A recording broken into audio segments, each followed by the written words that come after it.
I'm feeling mean, I'm feeling mean.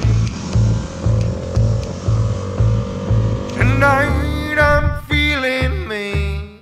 Gonna make an ugly scene. Bonjour et bienvenue pour un nouvel essai sur le repère des motards, un essai exceptionnel. Pourquoi? Parce qu'il s'agit de la dernière FTR 1200 chez Indian, une moto d'autant plus exceptionnelle qu'on n'attendait vraiment pas Indian sur ce créneau. Indian, c'était plutôt les customs, on parle de la Chieftain initiale, puis de la Roadmaster, la très grosse où vous avez pu nous suivre avec un road trip aux États-Unis à travers la vallée de la mort, mais également la Scout. Bref, c'était du custom, du petit custom ou du très gros custom pour faire de la route. Mais alors, maintenant, une machine de flat track, eh bien, d'où vient cette idée?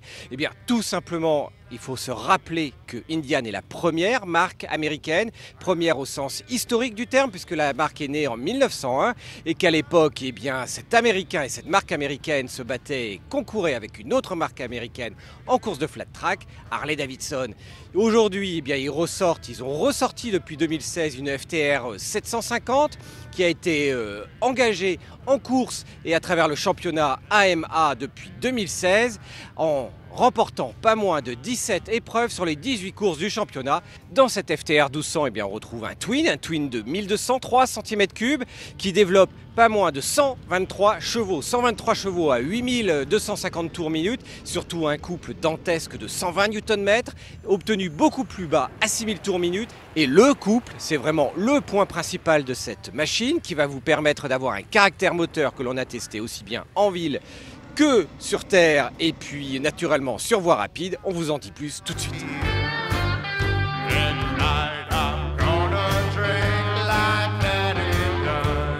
Ici, ce qui est intéressant sur cette machine, c'est qu'on a une position où le buste va tomber sensiblement vers l'avant pour donner un petit peu plus de poids vers l'avant, en sachant qu'on a un mélange ici avec un empattement très très long. Et malgré cet empattement très très long de la machine, eh bien, on a plutôt une agilité, une maniabilité qui est assez impressionnante.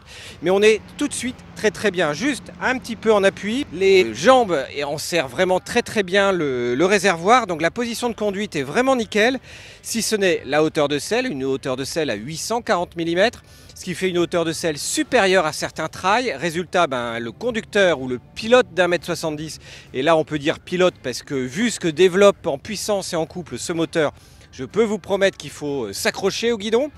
Eh bien, le conducteur d'1,70 m mettra tout juste la pointe des pieds à terre. Heureusement, ici, on a un moteur qui ne fait que 84 kg. Pourquoi je dis que 84 kg? Eh bien, en fait, parce que ce 1203 cm3 pèse 14 kg de moins que le moteur de la Scout, qui lui est pourtant 100 cm3 en dessous. Et mieux, le réservoir, en fait, on a l'impression qu'il est ici, mais en fait, il est positionné vers l'arrière et sous la selle, ce qui fait qu'on a en fait un poids global de la machine qui est très très bas. Un poids qui va aider à faire que en fait, les 221 kg à sec de cette machine ne se ressentent pas du tout. Ce qui fait qu'on a quasiment l'impression d'être plutôt sur une 800 ou une 900 cm3 en termes de poids ressenti qu'une 1200. Et ça va tout changer pour la conduite. Ce qui va être très impressionnant et dont on va voir très rapidement le ressenti en ville, c'est tout simplement l'énorme bras de levier offert par ce guidon qui est assez large en fait. On trouve presque un guidon de trail qui va offrir en fait une capacité à bouger, une maniabilité offerte par cette machine qui est juste impressionnante. Une maniabilité qui va se retrouver après dans les virolos, parce que dans les virolos, franchement, le train avant il est même limite léger, c'est-à-dire que sur certains roadsters de 1250 cm3, je pense à une concurrente, on a un poids sur l'avant qui est assez lourd, la machine reste très stable.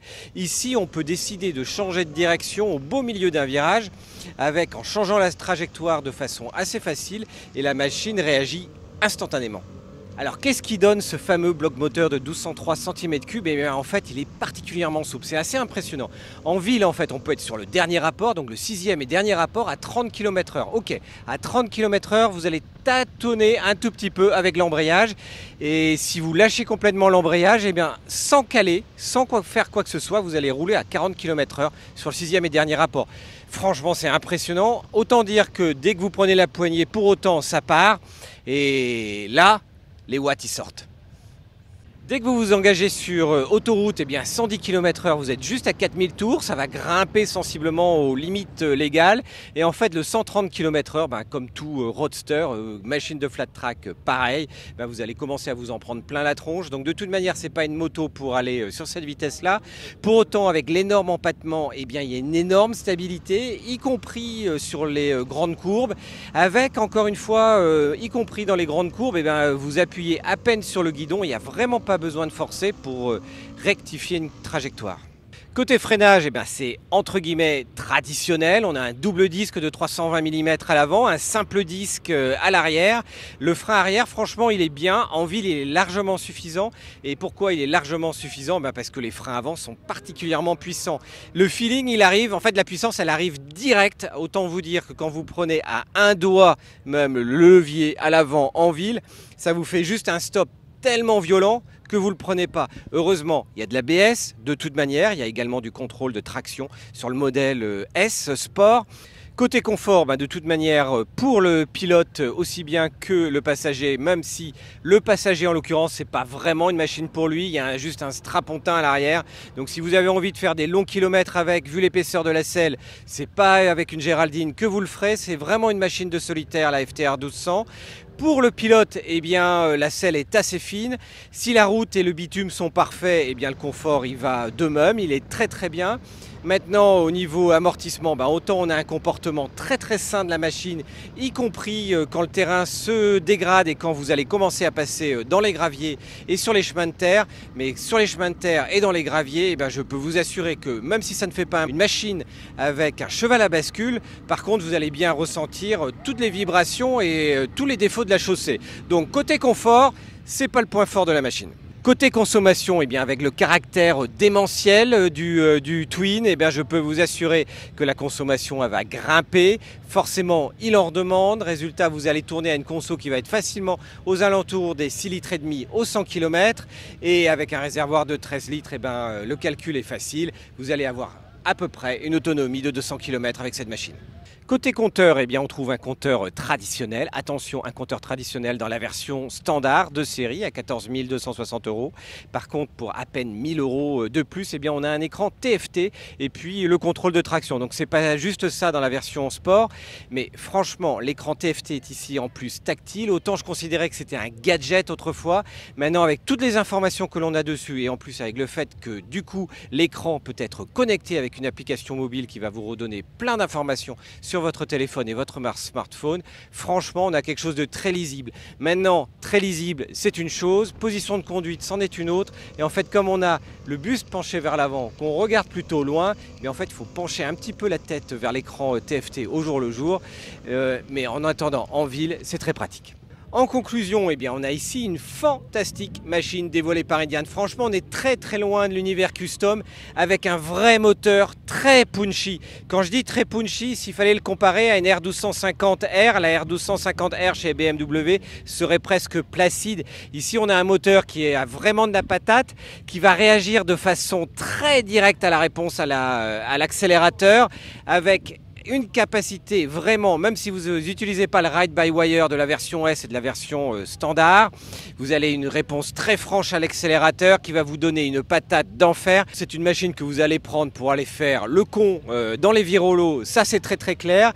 Une machine où il faudra faire un petit peu plus attention si vous faites de la ville sous la pluie, malgré le traction control pour la version S, parce qu'avec le profil des pneus, c'est un tout petit peu limite. Maintenant, une fois que vous êtes sur le sec et que vous partez dans les virolos, c'est une machine qui peut atteindre 43 degrés d'inclinaison. En fait, du coup, c'est pas tellement la machine qui vous empêchera d'aller aux 43 degrés. En fait, vous arriverez beaucoup plus rapidement à la limite des pneus, quasiment à tétine. Côté confort, on l'a dit, il faut que ça soit sur du bon terrain. Maintenant, si vous faites du hors-piste, de toute manière, vous vous lèverez sensiblement de la selle. Et l'un des points très notables, il faut que vous ayez un excellent jean pour chevaucher cette moto. Un excellent jean, pourquoi? Pas parce que vous serez un cow-boy, même si c'est une moto américaine, mais parce que le moteur dégage pas mal de chaleur. Une chaleur que l'on va retrouver pas tellement à l'intérieur des cuisses, mais même y compris en descendant sur les mollets. Et si comme moi, eh bien, votre moto vous la tenez en serrant parfaitement avec les cuisses et puis également avec les pieds bien en bas, eh ben, ça risque de chauffer sérieusement. C'était déjà ce qu'on avait constaté sur la Chieftain, et avec un essai qu'on a fait sous le soleil, eh bien, il faut franchement un très très bon jean. Maintenant, c'est une super machine. Franchement, c'est un moteur qui risque de régaler. C'est un moteur qui a vraiment des watts, qui est souple sur toute la plage de régime, qui va vous donner aussi bien de l'onctuosité et rouler sur un filet de gaz en ville à 40 km/h que de vous envoler à partir de 6000 tours minute, où là vous avez toute la patate qui se dégage. Bon allez, le petit détail qui tue sur cette moto, c'est la béquille latérale. Bon, bien sûr, il n'y a pas de la béquille centrale, on n'en a absolument pas besoin. La béquille, elle est très très bien, vous êtes sur votre moto, vous voulez débéquiller, vous débéquillez, super. Vous vous arrêtez après et vous essayez de la choper. Donc la choper, c'est très simple. Le problème, c'est que les repose-pieds sont un petit peu larges. Et donc en fait, pour arriver à passer les repose-pieds, surtout si vous êtes petit comme moi, en fait, vous n'arrivez pas. Et c'est un gag en soi.